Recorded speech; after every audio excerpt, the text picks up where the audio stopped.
Alors, la technique par le refus. Cette stratégie, donc, elle s'adapte à un prospect qui est particulièrement suspicieux. D'accord? Le genre de prospect qui assimile facilement un vendeur en commercial avec un arnaqueur. Malheureusement, ce sont souvent beaucoup de vendeurs qui prêtent le flanc lorsqu'on les considère comme ça. Bon, il existe des personnes donc, qui ont beaucoup de mal à entrer en confiance et à se livrer.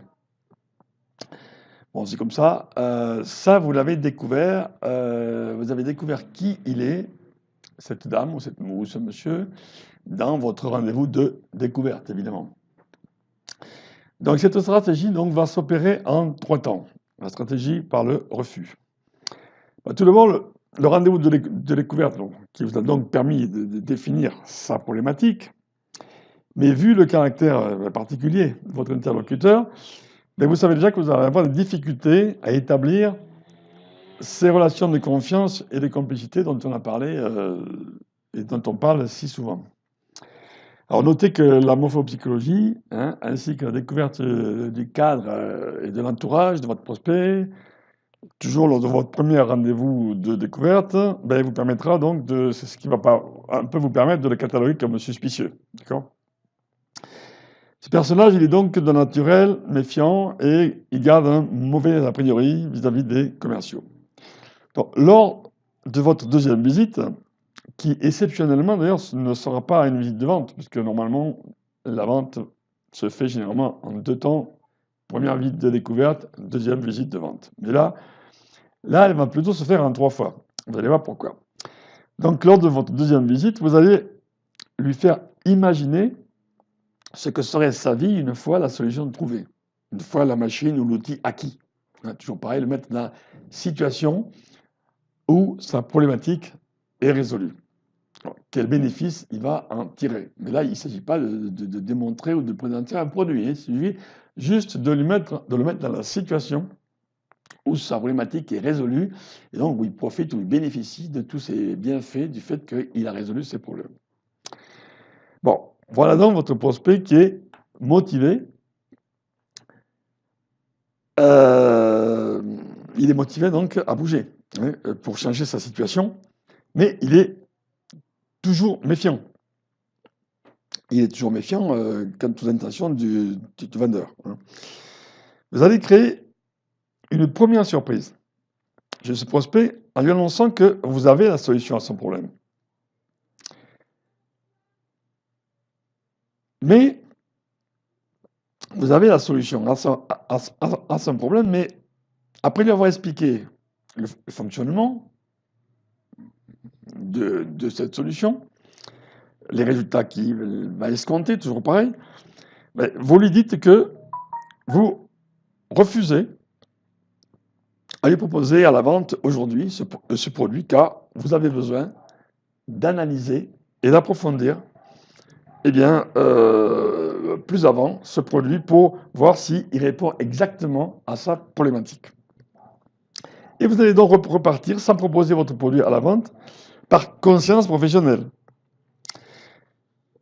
Vous créez là une grande surprise chez votre client qui s'attendait à vous voir dans sa mentalité, à lui, dans son esprit, il s'attendait à vous voir agir de la façon dont il imagine tout vendeur, c'est-à-dire argumenter et faire signer à tout prix.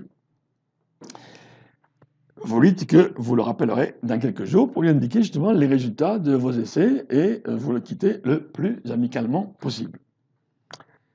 Bon, ben ce prospect, maintenant, il est convaincu d'acquérir la solution à son problème parce qu'il a vu comment ça fonctionnait, on lui a expliqué, il s'est vu dans la situation et il est presque frustré de ne pas avoir été sollicité pour l'acquérir. Hein.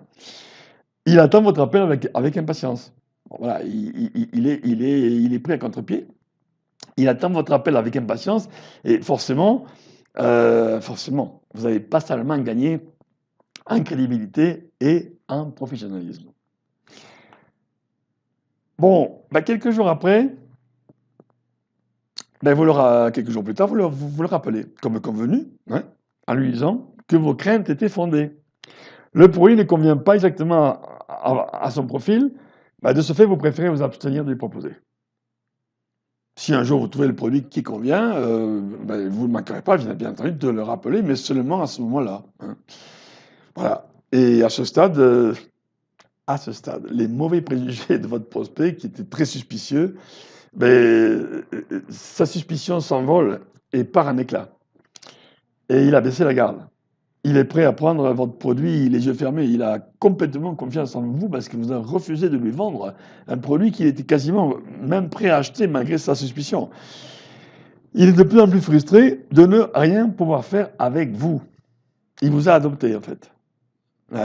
La difficulté à se faire adopter par ce type de client, voilà la façon de faire. Peut-être même qu'il pense que vous êtes trop perfectionniste. Oui. Eh bien, qui se console parce que quelques jours plus tard, vous le rappelez. Et cette fois-ci, vous avez trouvé le bon produit, sauf qu'il faut faire vite, pas peur qu'il parte rapidement, hein. Bon, voilà, un coup d'accélérateur. Un coup d'accélérateur ne mange pas de pain, toujours pareil. L'accélération, toujours.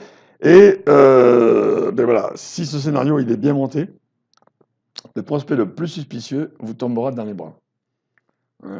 Il se fait donc en 3 temps.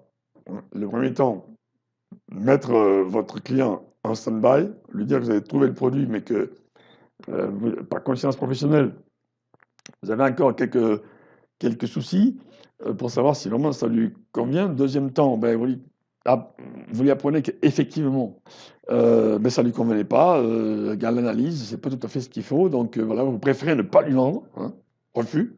Donc d'où le refus, d'où le titre de la clé. Hein. Et évidemment, vous le rappelez pour lui dire que finalement, vous avez quand même trouvé le bon produit. Et là, il est complètement confiant et ouvert. Et vous avez cassé cette suspicion. Alors, toujours pareil, hein, ces stratégies sont faites pour servir le prospect en toute bonne foi, dans le professionnalisme, mais dans le respect, la confiance et l'honnêteté.